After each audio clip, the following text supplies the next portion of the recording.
जय भोलेनाथ, जय महाकाल। कुछ आवाजें कान तक नहीं जाती, सीधे आत्मा तक जाती हैं।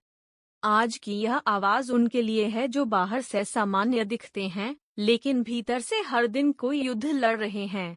भोलेनाथ को शोर पसंद नहीं है, उन्हें सच्चाई पसंद है। इसीलिए वे महलों में नहीं, हृदय की गहराइयों में मिलते हैं।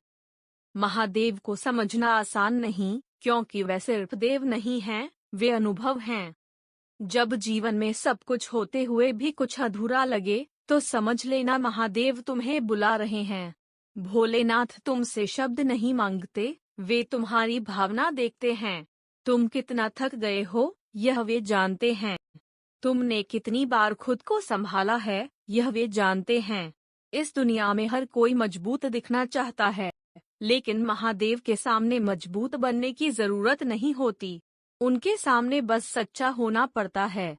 जब जीवन अपनी गति से नहीं चलता, जब हर प्रयास के बाद भी रास्ता नहीं खुलता, तो मन में प्रश्न उठता है, आखिर क्यों? यही वह समय होता है जब महादेव तुम्हें बदलने लगते हैं। वे पहले तुम्हारा धैर्य देखते हैं, फिर तुम्हारी सहन शक्ति, और अंत में तुम्हारा विश्वास। भोलेनाथ तुरंत देने वाले देव नहीं हैं, वे गहराई से गढ़ने वाले देव हैं।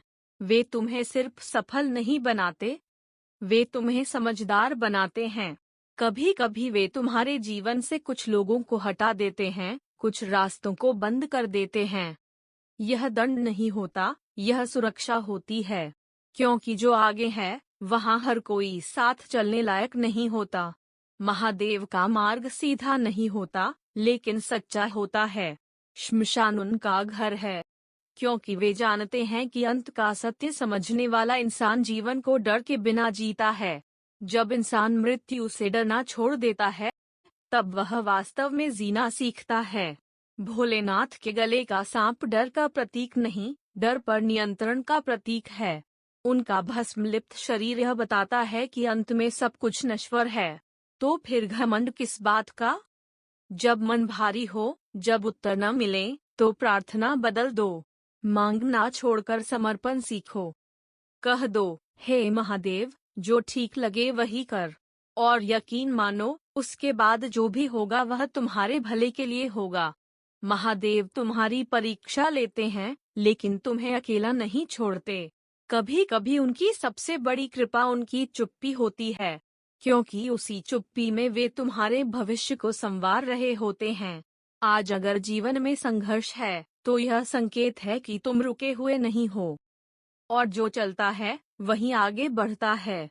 भोलेनाथ कभी गलत दिशा में किसी को नहीं ले जाते, वे बस धैर्य सिखाते हैं। याद रखो, जिस दिन तुम्हारा भरोसा डगमगाने लगे, उसी दिन महादेव को और मजबूती से याद करना, क्योंकि वे टूटे हुए को जोड़ने वाले देव हैं। अगर आज भी तुम यह सुन रहे हो, तो समझ लेना, तुम अकेले नहीं हो। महादेव चुपचाप तुम्हारे साथ खड़े हैं। जय भोलेनाथ, जय महाकाल।